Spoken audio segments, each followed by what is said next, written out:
उस रात एक सुनसान हाईवे से एक कार गुजर रही थी। उस गाड़ी से अरुण और उसकी बहन पूर्वी सफर कर रहे थे। पूर्वी अपने भाई को बॉयज हॉस्टल में छोड़ने के लिए जा रही थी। उस वक्त रात के 8 बज चुके थे और कुछ देर बाद पूर्वी ने अरुण को हॉस्टल में छोड़ दिया और फिर वो अपने घर की तरफ जाने के लिए निकल गई। इस तरफ अरुण बाहर से खाना खाकर आया था और कुछ देर बाद वो अपने एग्जाम्स की पढ़ाई करने लगा।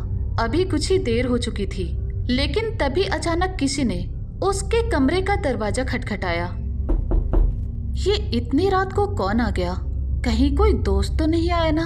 चलो जाकर देखता हूँ। ऐसा सोचकर अरुण दरवाजा खोलने के लिए चला गया। कुछ देर बाद जब उसने दरवाजा खोला तो वो पूरी तरह से शॉक्ड हो गया, क्योंकि उसके सामने उसकी बहन पूर्वी खड़ी थी। पूर्वी को देखकर अरुण ने कहा, क्या हुआ दीदी? आप इतनी रात को यहाँ पर क्या कर रहे हो और इतने परेशान क्यों लग रहे हो? घर में सब ठीक तो है ना? इस पर पूर्वी ने दुखी होते हुए कहा, क्या बताऊं तुम्हें, जब तुम्हें यहाँ छोड़कर मैं घर वापस चली गई तो देखा कि पापा को हार्ट अटैक आ गया था। इसीलिए उसके तुरंत बाद मैंने उन्हें हॉस्पिटल में एडमिट कर दिया और तुम्हें ले जाने के लिए यहाँ पर आ गई। उसके बाद अरुण और पूर्वी हॉस्पिटल जाने के लिए निकल गए। पूर्वी एक जंगली इलाके से गाड़ी चला रही थी। वो देखकर अरुण ने पूछा, दीदी सिटी हॉस्पिटल में तो हमें हाईवे से जाना होता है ना, तो हम यहाँ से क्यों जा रहे हैं? तो पूर्वी ने कहा, भाई ये एक शॉर्टकट रास्ता है और यहाँ से हम जल्दी वहाँ पहुँच जाएंगे। अभी थोड़ी ही देर हो चुकी थी, लेकिन तभी अचानक अरुण के फोन पर एक टेक्स्ट मैसेज आया और जैसे ही उसने वो मैसेज पढ़ा उसकी जान हलक में आ गई, क्योंकि वो मैसेज उसकी बड़ी बहन पूर्वी का था। और उस टेक्स्ट में पूर्वी ने लिखा था कि अरुण, हम सबने खाना खा लिया, क्या तुमने खाया? वो मैसेज पढ़कर अरुण ने गर्म लहजे से उस लड़की से कहा, रुको, गाड़ी रोको अभी।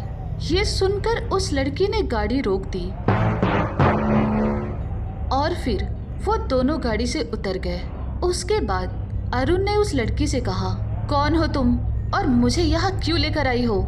इस पर उस लड़की ने कहा, भाई मैं तो तुम्हारी बहन पूर्वी हूँ। इस पर अरुण ने कहा, झूठ बोल रही हो तुम, क्योंकि दीदी तो घर में है और अभी उसने मुझे टेक्स्ट मैसेज किया है। अब शराफत से बताओ, कौन हो तुम बहरूपिये? अच्छा, तो तुम्हें पता चल गया। ऐसा कहकर वो लड़की एक चुड़ैल बन गई और उसे देखकर अरुण बहुत ही ज्यादा डर गया और उसने डरते हुए उस चुड़ैल से कहा, प्लीज मुझे छोड़ दो, मैंने तुम्हारा क्या बिगाड़ा है? इस पर उस चुड़ैल ने कहा, बिगाड़ा तो कुछ भी नहीं, बस मुझे खून की प्यास लग रही थी, इसीलिए मैं तुम्हें यहाँ पर लेकर आई हूँ। ऐसा कहकर उस चुड़ैल ने अरुण को जान से मार दिया और फिर वो उसका खून पीकर वहाँ से गायब हो गई।